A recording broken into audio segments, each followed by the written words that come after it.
Prezados colegas, é um prazer estarmos aqui apresentando no 31º Encontro Nacional da ANPAP, nossa comunicação, atrelamentos entre som e espaço na arte sonora e na arquitetura oral. Somos os autores desta comunicação. Eu, Fernando Vázquez Ramos, docente permanente do Programa de Pós-Graduação em Arquitetura e Urbanismo da Universidade São Judas Tadeu.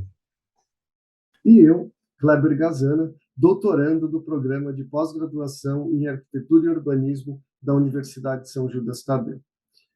Este trabalho ele constitui um recorte, né, de reflexões iniciais sobre a arte sonora e possui dois eixos principais e específicos, o som e o espaço, com recortes limitados às dimensões viáveis da arquitetura oral e da arte sonora. Argumenta-se, né, que nas obras de arte sonora, além da utilização do som como componente fundamental da obra e a espacialização sonora como recurso estrutural, o espaço também se apresenta como elemento inquestionável de constituição da obra. Trata-se, né, de uma apropriação sensorial do espaço, direcionada para a exploração artística dos sons dentro dele, complementando, né, os preceitos da arquitetura oral e contribuindo para transformá-lo em um espaço singular, cujos significados precisam estar atrelados tanto ao som como à arquitetura. Caminhando para a arte sonora, né, todo gênero ele é difícil ele é de difícil definição e sempre foi pelo menos complexo estabelecer com clareza, né, quem, o que, quando, onde, enfim, eles surgem, né? E com a arte sonora não é muito diferente, né? Durante o século XX, ocorreram diversas mudanças conceituais e artísticas que possibilitaram, então, explorações dos materiais sonoros, né? Ao que tudo indica, né, os antecedentes e as origens da arte sonora estão atrelados às diversas fontes modernas da música, né, e das artes plásticas, a partir dos experimentos vanguardistas do século XX. Estão diretamente relacionadas, né, aos artistas, alguns também arquiteto, músico, né, e obras que tiveram um papel precursor no uso do som como componente fundamental em suas criações, né? E a compreensão dos materiais sonoros e do espaço intrinsecamente ligado à existência das obras, né, deixavam então de ser exclusividade da área musical, passando a integrar as criações de outras modalidades artísticas, oferecendo possibilidades estéticas a partir da justaposição ou do entrelaçamento entre estes dois elementos, né? Em algum sentido, vinculando-se também ao campo da arquitetura, né? Segundo Cox, é acreditado ao artista Dan Lander, né, em 1989, a invenção do termo sound art. Para Campesatto e Azeta, né, esse repertório, caracterizado pelo intercâmbio entre as artes, mesclando música, artes plásticas e arquitetura, passou a ser designado, então, como arte sonora, né? Obras nas quais o som é o elemento de referência dentro de um conceito expandido de composição, gerando um processo de hibridização entre som, imagem, espaço e tempo, né? O desenvolvimento histórico, né, da emancipação do som, do ambiente meramente musical, que aconteceu também graças aos próprios músicos, né, Pierre Schaeffer, Stockhausen, Schenak, Cage, só para citar alguns, né, chega no contexto atual de obras que são categorizadas como sound installation art, sound sculpture, soundscape, soundwalk, radio art, field recording, ambient music, sound design, construção sonora, né? Entre outros rótulos aí que se agrupam, então, de algum modo, dentro do termo arte sonora.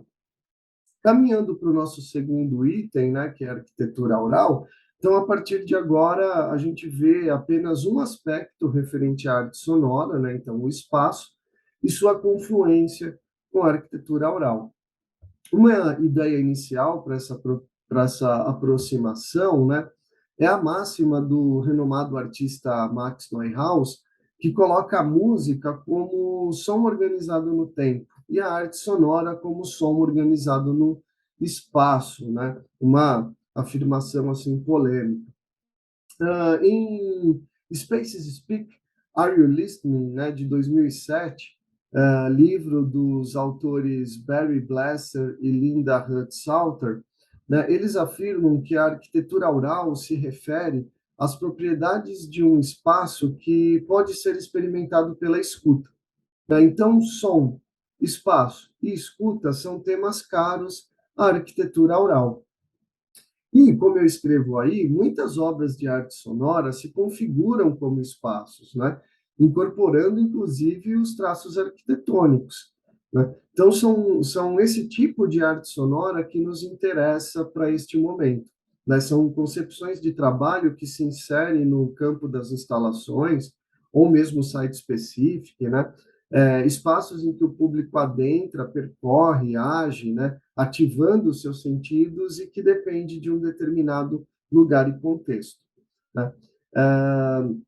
É a partir do corpo, né, que não pode abolir a audição, que se experiencia o som e o espaço de modo inseparável, né? Pois, para Palasmar, né, a audição estrutura e articula a experiência e o entendimento do espaço, né?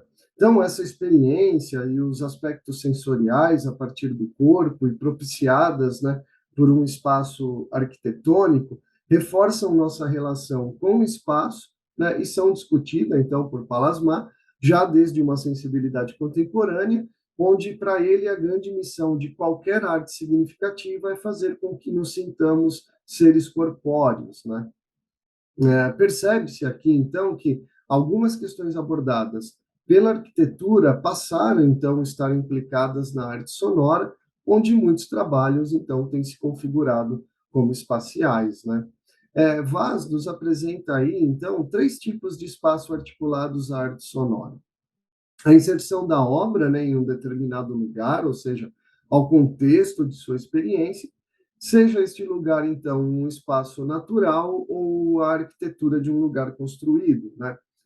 Outra questão do espaço seriam as propriedades acústicas do lugar em questão, seja este um lugar pré-existente ou através da criação de uma situação ou ambiente específico. E o terceiro, que seria a espacialização do som. Bom, para não tomar muito tempo, já caminhando para considerações finais, a partir dessa primeira aproximação, né, que a gente constrói, então foi possível construir os pressupostos, né, então que ajudaram a compreender e a refletir sobre, né, esses atrelamentos existentes e possíveis entre a arte sonora e a arquitetura oral, buscando ampliar os laços e a complementariedade que evidentemente os unem, né? Entende-se que o som é o elemento central nas criações estéticas e poéticas da arte sonora e que eles nos traz muitas informações sobre o espaço em que estamos. Assim sendo, né, o espaço não pode ser entendido como um aspecto neutro, colateral ou secundário, mas qualificador e determinante do que o receptor é capaz de sentir. A partir daí, então, constatou-se, né, que o repertório que os une em relação às outras formas artísticas é amplo, né? Assim como a interpretação ampliada da arquitetura como oral lhe atribuiu possibilidades não estudadas no passado, né?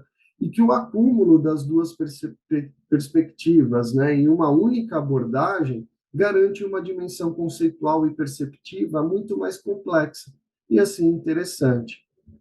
Por fim, né, a dimensão espacial e auditiva se fundem para indiferentemente definir a arquitetura oral ou a arte sonora, privilegiando o receptor, que sente o espaço e o som como realidades que o afetam, tanto exterior como interiormente, desde um ponto de vista fenomenológico e talvez existencial.